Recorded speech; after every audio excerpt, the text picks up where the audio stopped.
짠내가 코끝이 아리도록 진동했다. 염전치는 갯벌에 머리를 쑤셔벗고 나온 것처럼 마을에는 온통 퀴퀴하고 짙은 짠내음이 그득했다. 이곳이 바닷가 딱 붙어있는 어촌이자 심지어 정말로 소금을 치느냐 더더욱 그러한 곳임을 감안해도 심하긴 심했다. 사람들은 모두 창백한 얼굴을 비 맞은 꽃잎처럼 찡그리고는 행여나 빠르게 움직이면 아가리가 온통 소금에 절여지리라 믿는 것처럼 느릿느릿 그렇게 움직이고 있었다.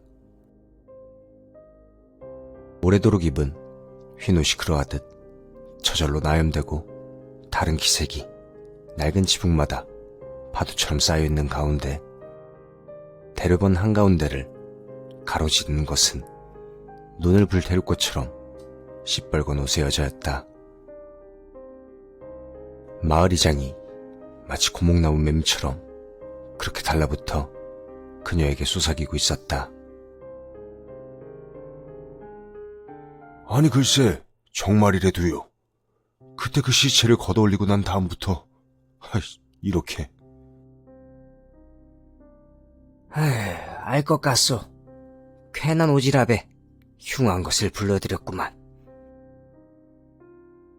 알아보시겠습니까? 원참. 이렇게 진한 냄새는 처음이구려. 이 어촌 옥리는 생각보다 그리 가난하지 않다. 그야 물고기를 잡는다, 배를 띄운다 하는 마을은 대개 내륙에서 쫓겨난 사람들이 엉덩이로 붙이는 곳이라지만 이곳은 지천에 뻘밭이 널린 곳이다. 물 들어오고 나가는 기간이 길어 자염을 치기에는 이만한 곳이 없는 것이다. 뻘에 오물을 놓고 바닷물을 모아 짠물을 만들고 또 그것을 말리고 찢고 끓여야 간신히 한 줌 소금을 얻는다지만 이만큼이나 넓고 보면 사정이 다르다. 뗄나무를 웃돈을 얹어 사와도 만들어내는 소금의 대자면야 헐값이나 다름없었다. 더구나 근린에는 옥린을 제외하면 마을조차 하나 없으니 저 넓은 갯벌이 모두 황금밭이나 다름없었다. 마을이 합심하여 창고에 쌓아놓은 소금은 모조리 풀게 되면 3대가 먹고 살아도 모자람이 없을 지경이었다. 하여 이곳 옥린도 대개 유복한 마을이 그러하듯 웃음기가 넘치고 아이들이 뛰노는 곳이었다.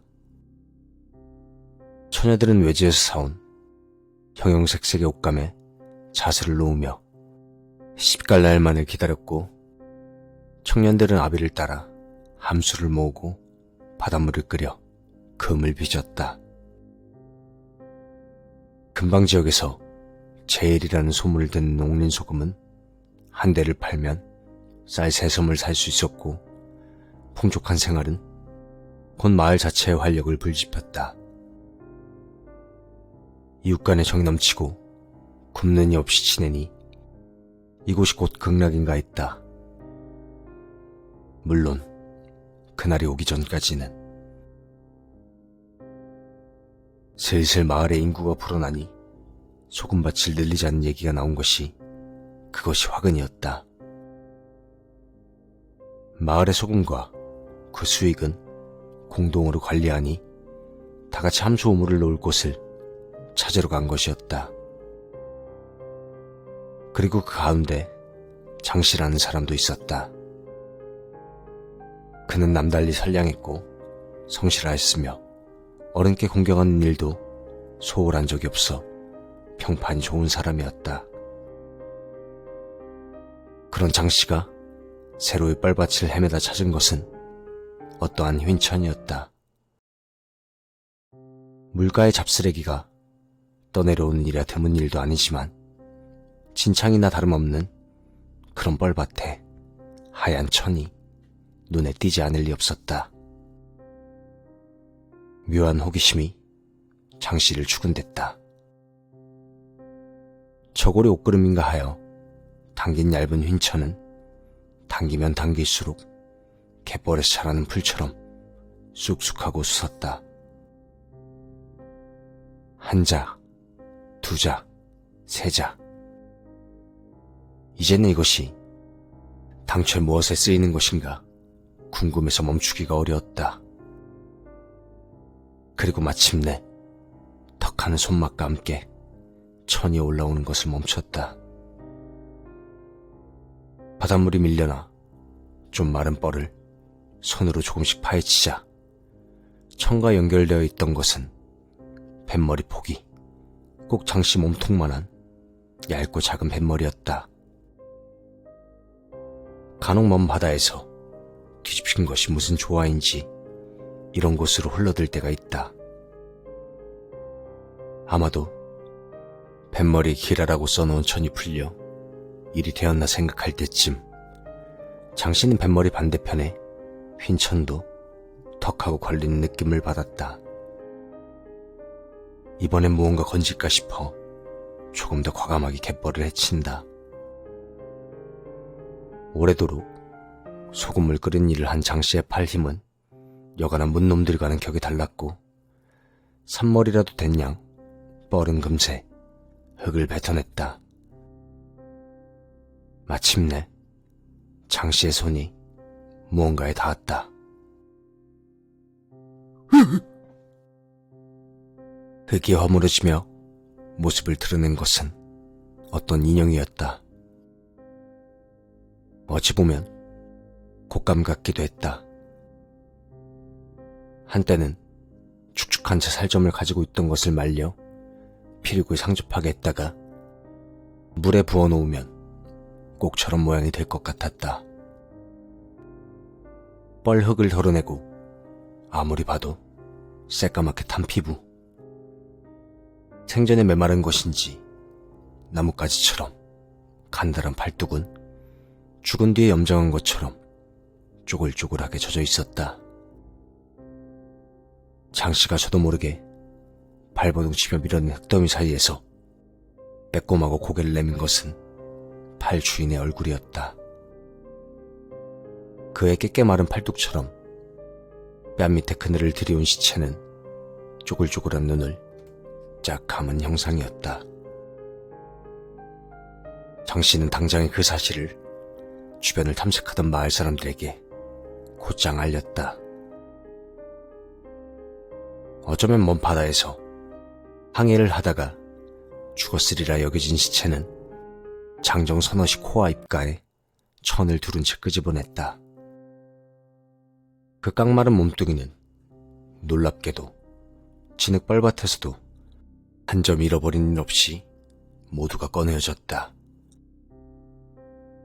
그러나 그 와중에 덜컥 시체를 보느냐 간담이상의 곁에서 헐떡이고 있던 장씨가 기어코 무릎을 꿇더니 허리를 뒤로 까뒤집었다.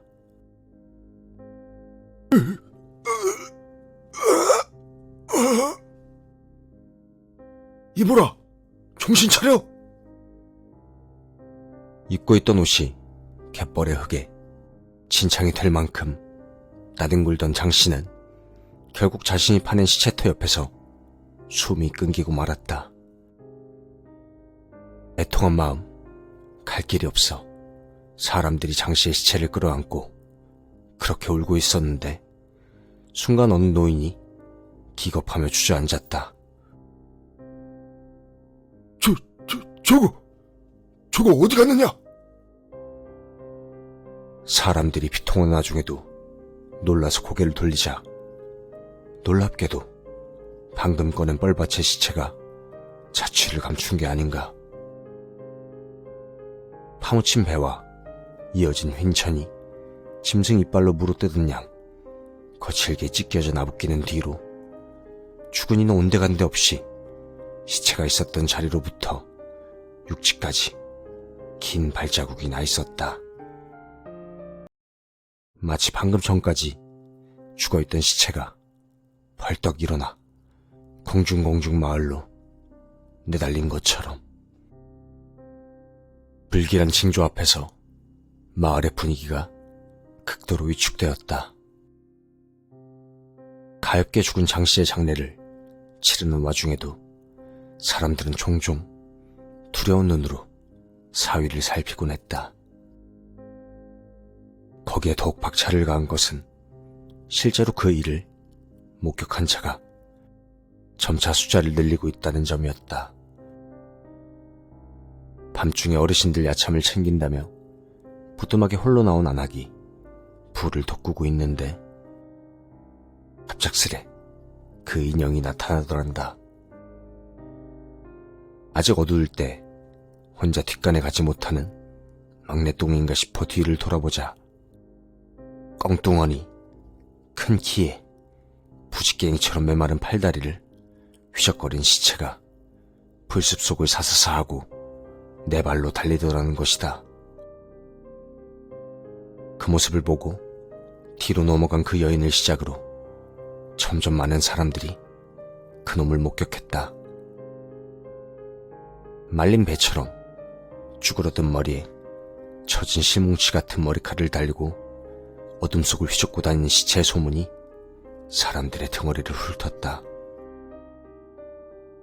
그리고 그때부터 기묘한 짠내가 마을 전체를 휘감았던 것이다.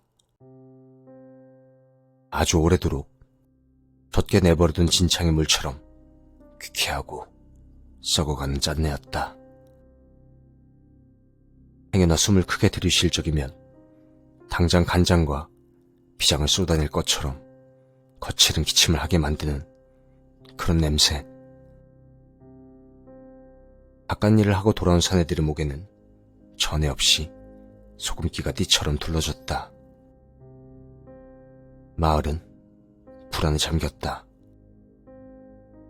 장씨를 제외하고서라도 그 흉물을 보고 쓰러져 죽은 자가 벌써 2를 넘긴 상황이었다. 결국 마을 이장이 아껴두었던 소금을 팔고 그 돈으로 무당을 들인 것이다. 빨간 무복을 입고 있는 무당이 혀를 찼다. 그것은 엇갈 사리요. 무당의 법도를 어기고 오래도록 죄지은 놈의 말로지. 제 신기를 믿기 삼아 남의 불안을 부채질하고 또 그렇게 번 돈을 부정하게 쓰며 이르는 것이요. 아니, 그런 것이 왜 우리 바다에? 이장이 억울한 듯 물었다. 그렇게 죽이는 것이니까 죽어서도 다 갚을 수 없는 죄를 그렇게 진 무당은 우물 뒤에 땅에서도 바다에서도 죽일 수 없소. 함부로 목숨을 취했다간 흙과 물에 도끼가 들고 사람이 죽지. 하여 제 몸 하나 간신히 놓일 얇은 돛배에다가 희고 질긴 목천면으로 밧줄을 맺어 놈과 연결하오. 바다에 뛰어들어도 뱃머리에 묶인 목면줄에서 달아나지 못하도록 그렇게 육지에서도 바다에서도 발 디딜 수 없도록 주문을 걸어 배를 띄우면 끝이오. 오래도록 햇빛과 바람, 짠물에 찬찬히 녹여 죽이는 게지. 헌데 그 빌어먹지도 못할 놈이 제 딴에 국리를 부린다고 갯벌에 머리를 쳐박았군. 하기야 뻘은 묻도 아니고 바다도 아니니. 그리고 그런 놈을 무사람이 꺼내준 바람에 주술이 풀려가지고 이 마을로 달아난 기요. 에휴, 그 장씨라는 사람 참 안 되었어. 어떻게 되겠습니까? 그놈 때문에 죽은 사람이 벌써 3명이나 되는데. 이장의 말에 무당이 미간을 휙 구겼다. 옷차림처럼 빨갛게 칠한 입술이 이지러지다가 간신히 말을 뱉었다. 에휴, 모르겠어. 본디 배에 실어보내면 여간 강한 목욕도 숨이 끊겨지는데 저렇듯 사악한 국리를 하는 놈이면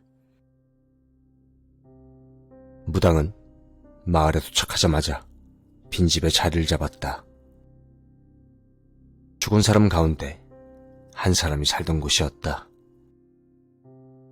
집에 질비한 온갖 가구들을 내어놓고는 하루가 다 가도록 기도를 올리는 소리가 문 밖을 넘었다. 마을 사람들은 불안한 눈으로 그곳을 기웃댔다. 현실을 부정타지 말라며 이장이 청년대를 부려 사람들을 멀리 치웠지만 눈길만은 막을 수가 없었다. 충혈되고 갈급하고 간구한 눈이 벽과 대청을 싹싹 핥았다. 그 뒤로 거의 사흘이나 지난 밤에야 무당이 집을 나섰다. 도실하게 살이 올랐던 뺨은 촉촉하게 내려앉았고 눈밑은 거먹하게 죽었는데 빛만큼은 형형하게 살아 찔러 죽일 듯한 눈이 번들거리기까지 했다. 이 마을 사람들을 모두 마을 중앙에 있는 소금 창고로 모으시오. 엇갈살이는 바깥을 떠도는 것 같아도 산 사람 기운이 없으면 시들어 죽으니 놈도 그것으로 올 것이오. 소식을 들은 사람들이 죽을 때 다 된 짐승처럼 느릿하게 소금 창고로 들어가는 동안 무당은 들고 있던 짐보따리에서 무언가를 꺼냈다. 그것은 방울도 부채도 아니라 바로 활이었다. 소의 뿔로 대를 세운 듯 말갛게 누렇고 흰빛이 활대 위를 자르르 흐르는데 사이사이 빨간색 실로 감아놓고 문자를 새겨놓은 것이었다. 불에 놓느냐 동그랗게 말린 것을 불을 쬐어 활대를 펴니 여자 몸으로도 쏘기에 괜찮다 싶은 작은 활의 모양이 되었다. 하지만 문제는 따로 있었다. 그 대가 쏘기에 적합한지를 떠나 시위랍시고 걸어놓은 물건이 축 하고 쳐진 것이다. 절에서야 중통을 잡고 아무리 당겨도 체구가 작은 무당의 몸으로는 한 발도 쏘기가 힘들어 보였다. 저만한 시위를 잡고 쏘려면 저보다 덩치가 2배는 커야 어림이나 해볼만 했다. 사람들이 모두 빠짐없이 모이자 이장이 무당에게 다가왔다. 다 모였습니다. 어찌할까요? 무당은 곧장 대답하는 대신 활을 어깨에 메고 보따리를 든 반대손에 불 피웠던 재를 한 줌 들었다. 들어가십시다. 이장이 먼저 들어가자 무당은 마지막으로 창고에 들어와 손에 쥐었던 재를 문에 펴발랐다. 석석 하는 소리와 함께 답답하게 사람들을 짓누르고 있던 짠내가 조금은 옅어졌다. 그것만으로도 몇몇 사람들은 깊은 숨을 토해내며 편안해하는 표정이었다. 그러나 무당은 안심하는 대신 또다시 보따리를 뒤적여 무언가를 꺼냈다. 노쇠로 만든 듯한 촛대와 거무죽죽한 붉은색으로 부정문을 써둔 휜 초였다. 그녀는 정갈하고 단호한 손짓으로 촛대를 세우고 초에 불을 피웠다. 사방을 가득 메우고 있던 깊은 어둠이 한 뼘만큼 물러났다. 기도를 하는지 손을 마주 비비며 경문을 외던 무당이 곧 눈을 뜨고 그대로 일어났다. 어깨에 메고 있던 활을 양손에 들자 사람들 사이에서도 긴장감이 흘렀다. 이 활은 범속이란 물건이요. 나의 신어머니께서는 본디 사람을 물어 죽이는 호랑이를 잡는 일을 하셨소. 홍사리 기껏을 주로 물리치셨지. 그리고 그분이 일생에 걸쳐 강원에서 전라로 쫓은 가장 흉악한 범이 있었소. 지금에 와선 이름도 잊혀졌으나 수십 년 동안 1000명에 가까운 사람을 잡아먹은 마물이었지. 이 시위는 그 호랑이 심줄로 만든 것이오. 그놈이 다른 범과 다르게 특출난 특기가 하나 있었는데 바로 산 사람 냄새를 맡는 것이지. 놈에게 쫓기던 사람이 물어 죽인 시체 사이에 숨어도 조금도 속지 않았다고 하오. 그리고 이 시위에도 그 마물의 성질이 남아 산 사람을 겨누고 당기면 화살이 날지 않소. 그러니 내가 이제부터 이 촛대 주변을 돌며 시위를 당기고 쏘는 신용을 할 것인즉 결코 소리를 내거나 움직이지 마시오. 사람들이 몸을 굳히고 어깨를 좁혔다. 곧 휜천으로 눈을 가린 무당이 활의 준통을 손에 쥐고 반대편 손을 늘어뜨려 화살을 가볍게 쥐었다. 숨을 들이쉬고 내쉬는 소리가 귓전을 핥았다. 산 사람이라면 누구나도 내는 소리지만 이 안에서 누구도 저렇듯 크게 낼 수 없는 소리였다. 겁먹은 마을 사람들의 눈동자가 촛불이 닿지 않는 공간에 어둠 속을 비칠비칠 헤맸다. 바닥까지 늘어지는 길고 휜 천으로 눈을 가리고 있는 무당은 엄숙한 표정으로 허공을 향해 활시위를 튕기기 시작했다. 흔히 비파나 가야금을 연주하듯 일정하고 낮은 음이 퉁퉁하고 허공을 맴돌았다. 무당은 사방에 선 사람들을 향해 빙글빙글 돌며 높낮이를 가려 시위를 튕기긴 했지만 온유월 어린 초목의 가지처럼 축 늘어진 시위가 내는 소리 반대편이 푹 꺼진 북을 두드리는 것처럼 매가리가 없었다. 그러나 한순간 조심스럽게 촛대 근처를 겨눈 활의 시위가 빠하고 우는 소리를 냈다.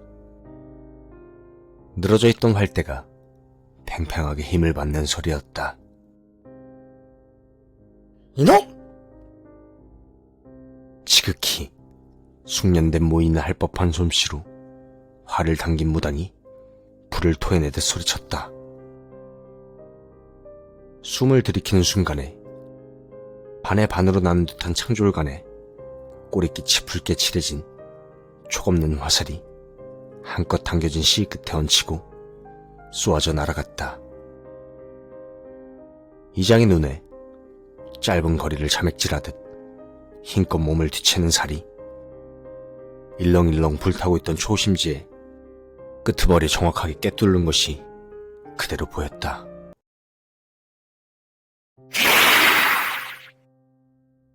사람의 것이라고는 믿을 수 없는 종류의 비명소리가 공기를 떨쳐 울렸다. 심장을 쏘인 촛불이 확 하고 꺼지며 아무도 모르게 사위에 두린 얇고 투명한 천이 잡아 찢겨지듯 바깥 공기가 한순간에 바닥을 낮게 채웠다. 짠내가 확 사라짐과 동시에 더운 물 같은 것이 튀어 사람들의 얼굴을 적셨다. 기겁을 하고 놀란 사람들이 소매며 옷동으로 그것을 닦아내느라 정신없었다. 덜그럭거리며 흔들리던 창고의 문이 기어코 쾅소리와 함께 급하게 열리며 바람을 들이켰다.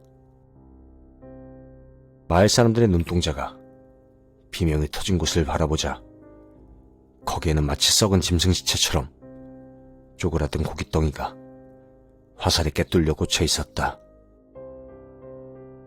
그 작은 몸피는 그렇지 않아도 가늘던 넉갈사리를 걸레처럼 쥐어짠 모양새.